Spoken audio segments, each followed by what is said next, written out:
Before we begin, take a look at this embroidery inspired design. Every stitch you see here is created using the brush that we will be making in today's tutorial.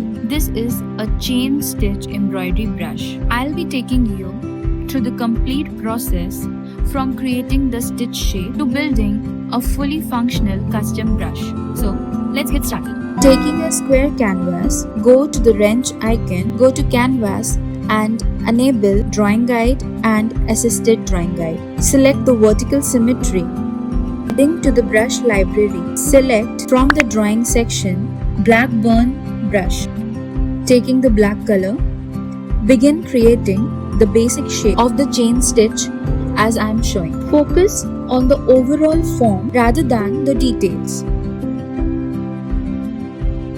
Click on the transform icon, select the shape and duplicate it, then paste it and position it to complete the stitch structure. Now fill this design with the white color. Also turn off the background layer so we can focus entirely on the brush source itself. The shape looks quite flat, so let's add texture to it. In the same brush, select black color and draw fine lines across the stitch design. These lines will help imitate the appearance of embroidery thread. To make everything look more natural, I'll use the smudge tool and gently blend the lines together. First blend the lower part of the stitch and then the above part of the stitch, because while creating the chain stitch using originally the thread and the needle, the above chain parts come above the lower stitched chain. Continue to build texture by adding more strokes, more depth and subtle variations throughout the shape. The more attention you give to these details, the more realistic the final brush will appear when we start drawing with it. Our stitch source is complete. Now copy the design, open the brush library, go to the create new brush. From there head over to the shape section. Tap edit, choose import and paste the stitch source we just created. In the shape properties, increase the rotation to the maximum value. This helps the brush align more naturally while drawing. Move to the stroke path and begin adjusting the spacing. Adjust it according to your choice. Spacing is the most important setting for embroidery brushes. Go to Apple Pencil settings and reduce the opacity to none. Next, go to properties, increase the maximum brush size according to your flexibility. Return to the shape settings and rotate the shape source by minus 90 degrees so that the stitch follows the stroke's direction correctly.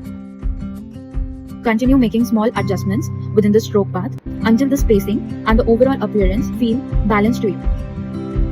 Next, increase the stabilization, the streamline behavior of the brush according to your hand, according to your needs. This setting helps create smoother and more controlled strokes, which is especially useful when we are working with embroidery inspired designs. Finally, adjust the preview settings so the brush displays properly within the brush library.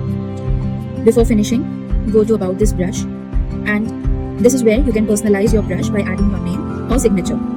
Since it's your creation, it's always nice to leave your mark on it. Let's test the brush. I'll create a new layer and start drawing with the brush we just made. You can already see how the individual stitches connect together, creating the appearance of a real embroidery chain stitch thread. A single custom brush can completely transform the look of your artwork and add that beautiful handcrafted embroidery feel. I hope you enjoyed creating this chain stitch embroidery brush with me and found the whole process helpful. If you did, don't forget to like this video, subscribe to the channel and leave a comment letting me know which embroidery stitch you'd like me to turn into a Procreate brush next. Thank you so much for watching and I'll see you in the next tutorial.